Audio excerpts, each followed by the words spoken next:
wife confessed. Our 12-year relationship was a lie to be closer to the real love of her life, which is my best friend. 3 months later, I got a call from her mom with bad news. I went to the same high school as my wife. It seems that since junior high school, my wife has had a major crush on my closest friend. My closest friend was also aware of this. She still loves him even after we were married for 10 years. That means that I have loved her for 12 years, and she has loved him for almost 10 years. She only dated me and grew close to me in order to stay in contact with my best buddy. She picked me as a scapegoat because she wanted to be in his life at all costs. She loved me, I thought to myself. How did I come to know this? 3 weeks ago, she informed me. She told me. But why? Because I brought up the topic of having a child over dinner and determined we were ready. She told me she could act like she loved me, make love to me, and even marry me, and she did a pretty darn good job at it, but she couldn't bear to have a child who is my and not his. She is unable to give birth to a child that resembles me rather than him. So my child is not hers to have. Then she departed from me. That particular day. She made no apology at all. She did say she tried her best, which isn't to imply it will make it any better. Tried her hardest, and it is exactly this. That brings the story to a close. I am at a loss for words.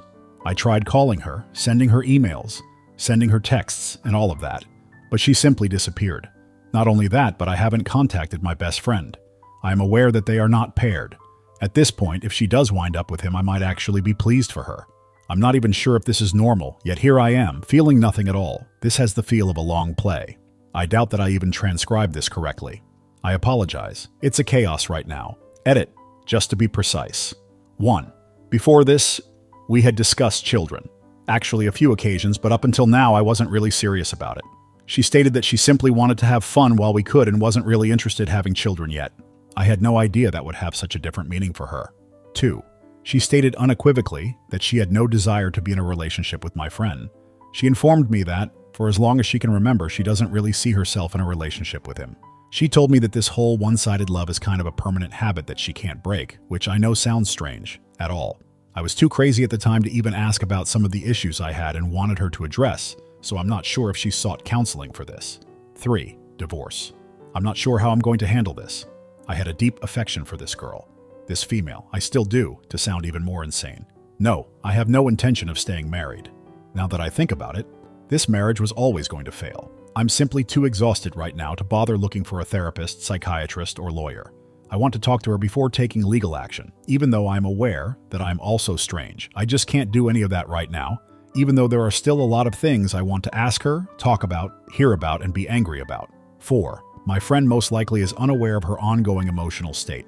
Who would have guessed that someone could feel a certain way about someone for more than 10 years? I don't want to discuss anything with him until I've resolved a few issues on my end. Update. Now let's get things going. It's lengthy, and since I have so much to say, I might not be able to put these thoughts together as well as I would have liked, even though my mental health has improved. This post has a lot of TMIs. Pardon my grammar too. I'll start with my spouse. Or, first, what kind of person she was. To start with, my wife is a kind lady. He was a kind individual. From a social standpoint at least, the person I was with would be considered a decent person. Not that I'm saying this to keep her safe. I'm trying to give you a basic impression of how others would perceive her if you know her. She can't go past individuals who are homeless and not give them something from her handbag. She would do all it takes to cheer up a friend that she can't permit to be depressed. She exudes empathy, sympathy, love, and a host of other feelings. Every weekend, she gives her time to help the destitute and elderly. I could list a ton more, but you get the idea. She was also fairly gorgeous.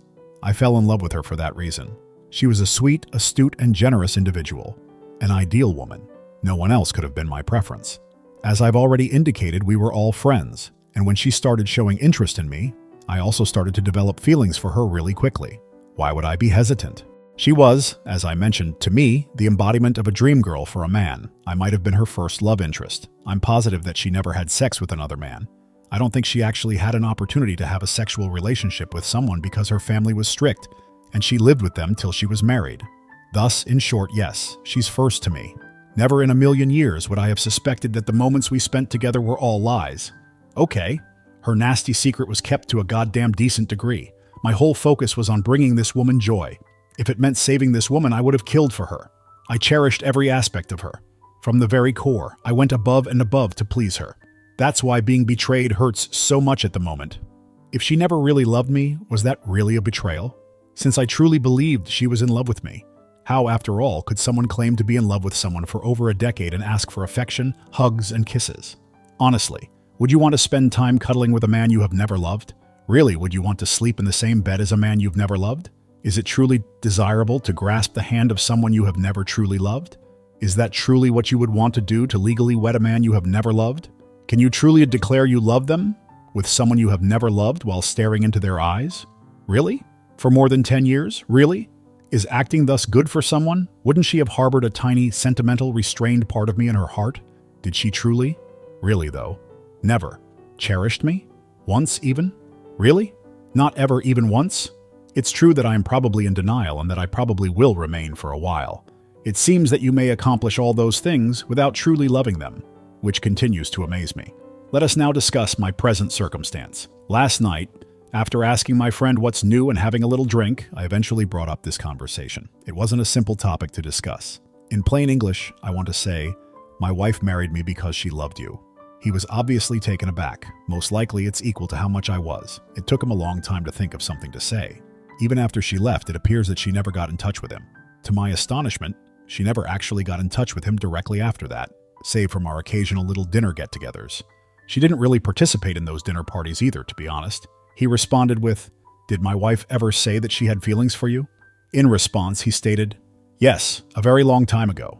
She acknowledged that she felt something for me. But it was back when we were all young and stupid, which was like more than 10 years ago, before you two even started dating. We discussed a wide range of topics for a very long time, mostly about our history, including our time in school, college, and overall life. And here I am, experiencing guilt. I am extremely guilty. It aches deep inside.